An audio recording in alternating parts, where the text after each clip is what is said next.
Peace, family. My name is Kawan Parker. I go by Juan. I'm a junior mass communication student here at Atlanta Metropolitan State College. Today I have with me Professor William Dorsey. He's a Black Studies, African American, and Sociology instructor who teaches at Atlanta Metropolitan State College. This is a very special opportunity I have to capture the story of Professor Dorsey since this is his last semester teaching in education at Atlanta Metro. He has been guiding youth and educating youth for the last 45 years total, 41 years here at Atlanta Metro. Without further ado, Professor Dorsey, can you please enlighten us on your legacy, lifetime, and ancestry as it involves your knowledge and works in African American studies? Okay. Start off by pointing out I'm really, well, like the family business is black education. My mother's father was born a slave in Huntsville, Alabama, but wound up being, I think it was the fourth president of Alcorn State in Mississippi. My mother and father both were teachers. My father taught music, and my mother started off as a librarian, but she became a ninth grade English teacher. I'm third generation, and my niece, my brother's daughter, is now teaching at Morgan State. So that's why I say, like, the family business is black education. I got into black studies along with the movements of the 60s, particularly with regard to, when I went to graduate school, it was 1968, it was Berkeley, and across the bay at San Francisco State was a strike on the part of students to start a black studies department. So. Were you a part of that strike? Well, I was in Berkeley. We had some things the next year at Berkeley itself to establish what at Berkeley was going to be a third world studies department. It would be black studies, Native American, Asian American, Latin American, and women's studies be a department. At that time called Third World. That was the idea. First world was the capitalist world like the United States and Western Europe. Second world was the Soviet Union, the Iron Curtain kind of thing. Third world was going to be the colored people of the world, basically. So that was the concept at that time.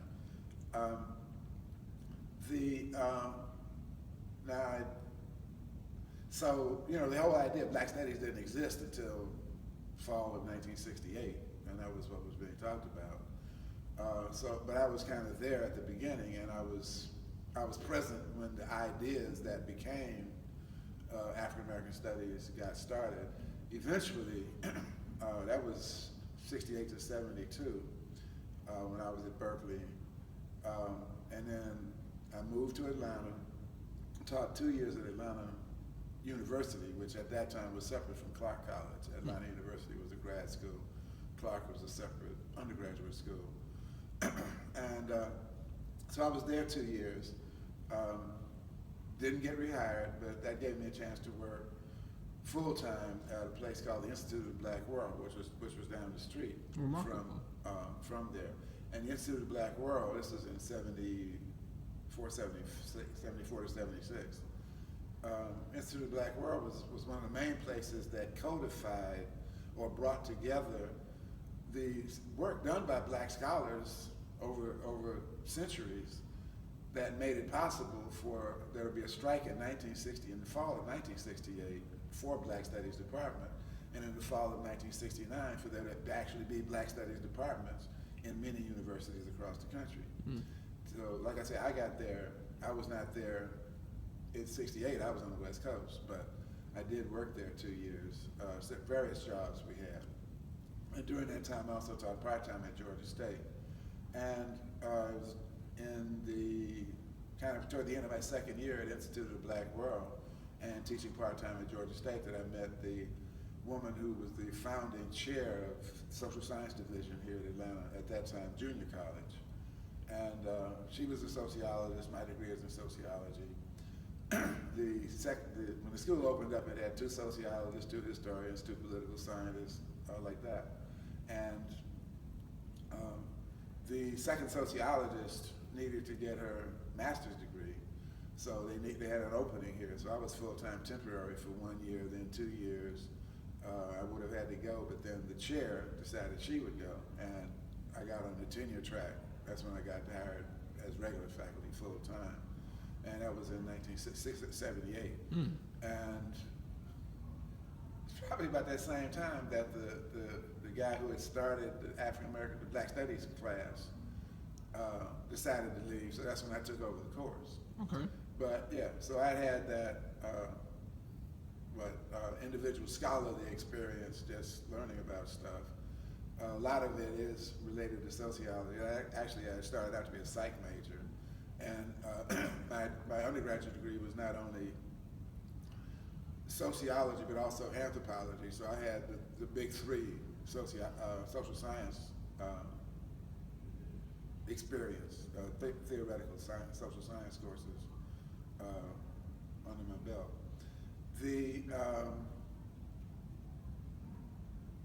The approach I've taken, I never did really. As I went through the process of learning and discovering, it's really the way I developed whatever I have in terms of teaching. Obviously I picked up some things from my parents, Right. Because of the way they talked about things. As far as your teaching methods are concerned, and your conveying of the information in Black Studies. And what I feel like I need to do and should do, I guess you could say too. Like I don't think I told your class, but I just realized, I was telling another class, that you've probably heard the saying, give a man a fish, he eats for a day, teach him how to fish, he eats for a lifetime. Right. Well, in terms of the development of analytical thinking, I like that term a lot better than critical thinking, because critical thinking is kind of worn out now. But analytical will always be very clear about what that is.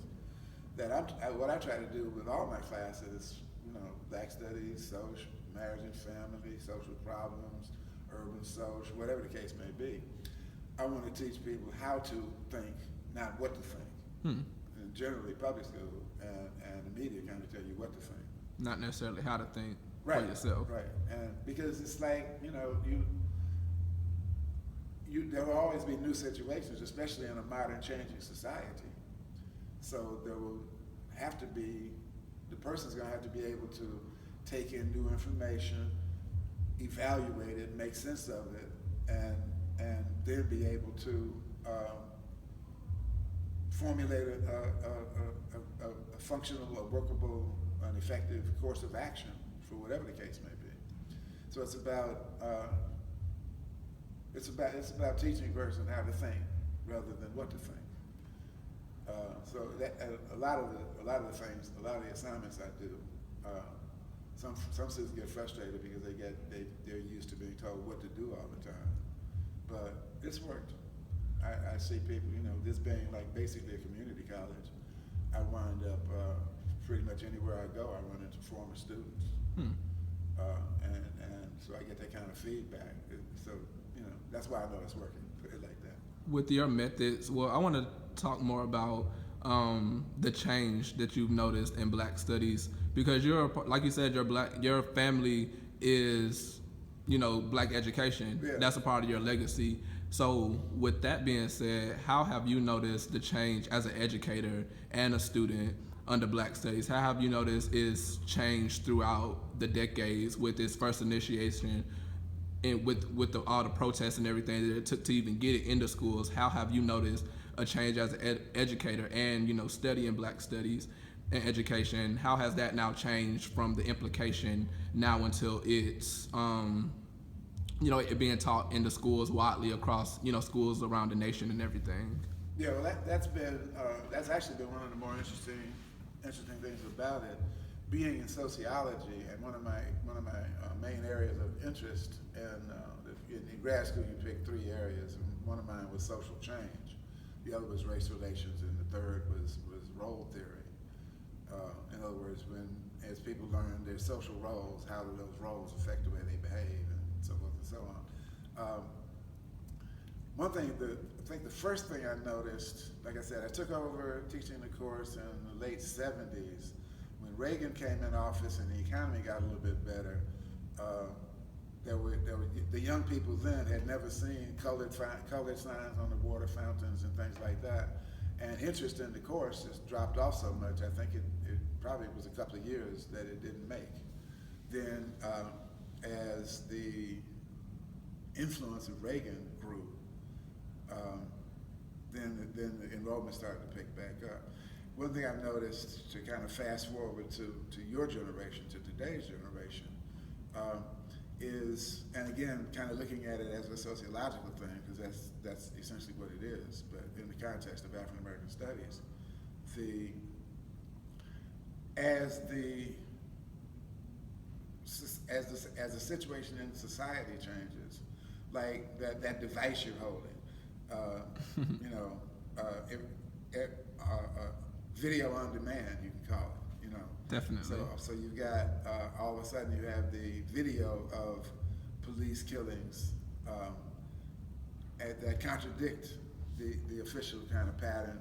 There's more awareness developing among younger people. And really, in another sense, I kind of always knew that being a student of social change, I knew that there are ebbs and flows. There's times when it's high and times when it's low.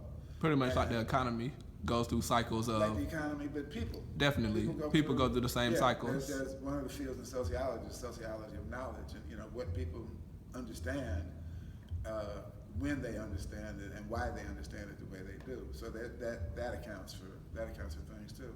Things had to become relevant when it comes to a lot of friends of mine, for example, would say, I don't know about this younger generation. They don't seem to be anything. But I mean, everybody has to have their own situation, and the kind of changes that took place between the late '60s and late '90s, let's say, it was a whole different society. So it was a whole new set of ideals, things to be learned, and problems to become clear, be recognized, and then for the next generation to figure out how they wanted to deal with it. I got comfortable that everything was going to be all right, but the thing with Jenna, Louisiana, I can't remember if I mentioned that in your class or not, but there was Jenna is a small town in Louisiana.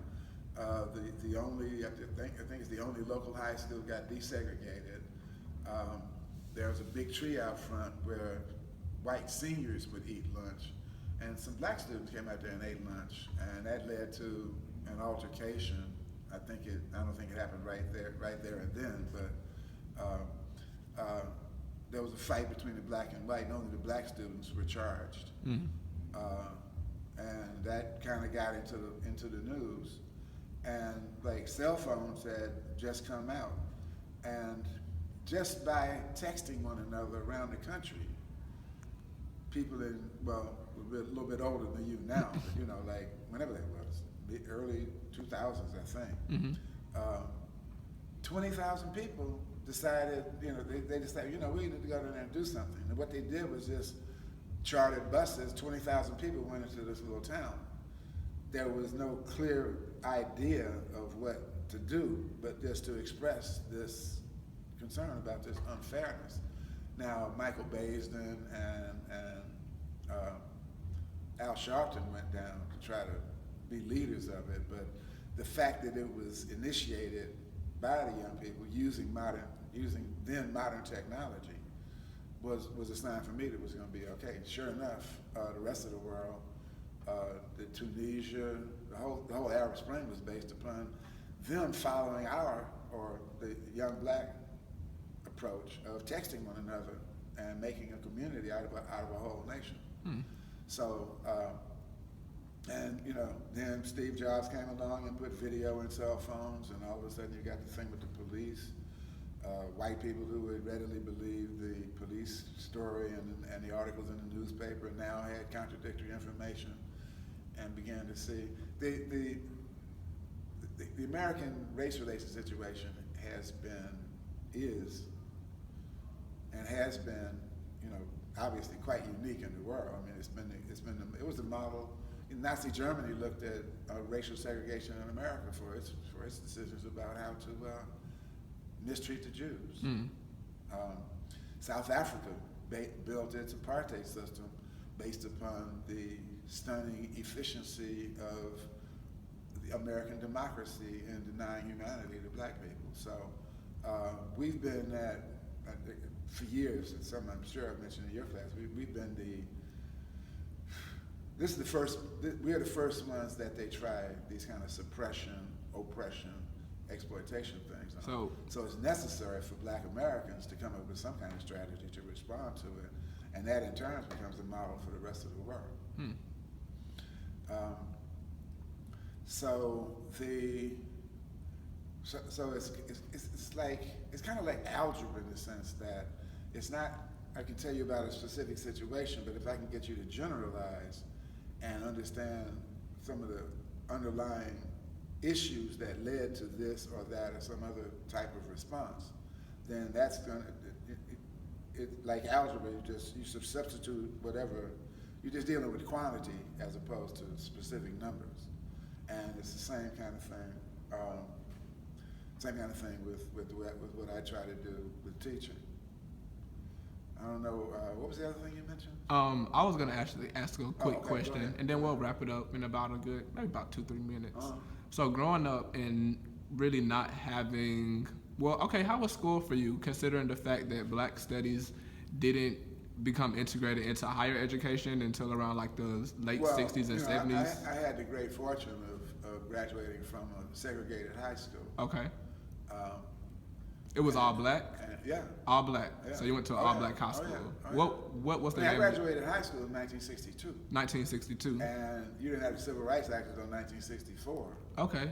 And you didn't have any kind of, like, the college I went to was one of the first white colleges to step up their enrollment of Black students. That was in 64. And then considering both of your parents come from education, right? You know, so you pretty much had a heavy exposure to it already, I'm pretty sure. Yeah, and basically the ways of just looking at the world. How did you feel receiving that information? I'm sorry. I was saying, how did you feel receiving that information in that time period where it wasn't widely available to, you know, the masses of Blacks? How did you feel receiving information that, you know, we came from greatness, our contributions to human civilizations and the world as we know it? Well, in a sense, I didn't know all the detail, but I never did learn to feel inferior. Okay. Okay. And I take that as, you know, from the parents. As a matter of fact, a conference I chaired a session in last fall. One of the presenter, you know, she was going through something that she does with her class at Rutgers, and her question was, when did you first realize you were Black?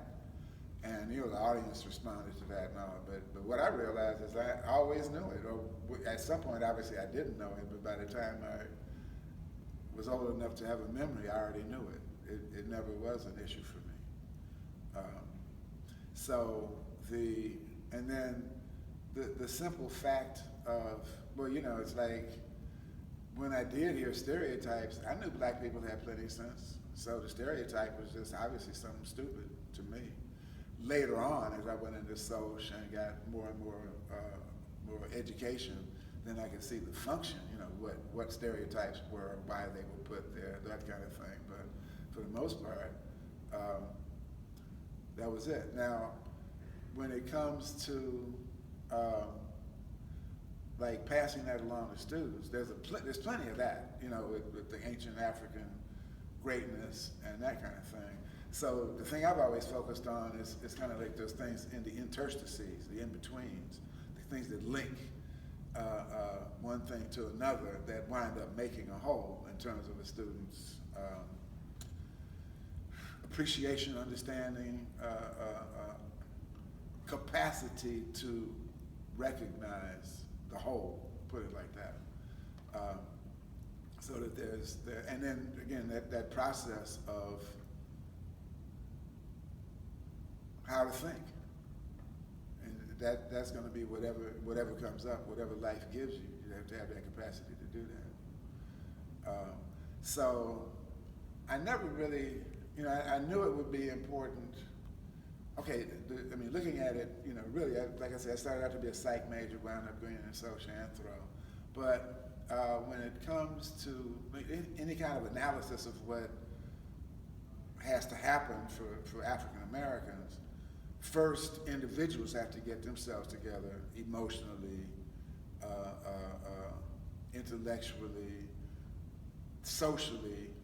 Then once they're together as individuals, they can get together as families and neighborhoods. And once that's done, then you can have a conscious African American nation. You can have people who are consciously, who are aware of their way of being human, the African-centered way of being human, and everything would naturally develop out of that. Once some people have an idea of who they look at, European Americans, they think they know who they are, so they act in concert. It doesn't really, it's not based on a whole lot of reality. It's not natural. Yeah, it's not based on a whole lot of reality, so they wind up, thinking that a TV star can change the government, something like that. But when a people have an idea of who they are, when a critical mass of people have an idea of who they are, then those people act as a people. And that's another thing I'm looking at from the anthropological point of view, is how is an awareness of black culture on the part of black people. I try to spread that, make people aware of that, because then everybody starts to see for themselves that we are a people. And once they do that, then they'll spread that information to other people. The little circles of influence keep spreading and spreading and spreading. So that's really kind of been my, I guess you could say, my hidden agenda for teaching, yeah. Well, Professor, you've done a great job your entire 45 years. I'm just honored to have you as an instructor, a mentor, a professor, this semester, especially it being your last. And I just want to thank you so much for sharing with myself, your story and my audience who will eventually see this video. And I just thank you so much for your service and your legacy as being an educator of all things, but especially Black studies, because we need this information. Is there any final remarks you would like to say, or any last minute story or suggestion for information? The only thing I would ever tell anybody is pay attention and think about it.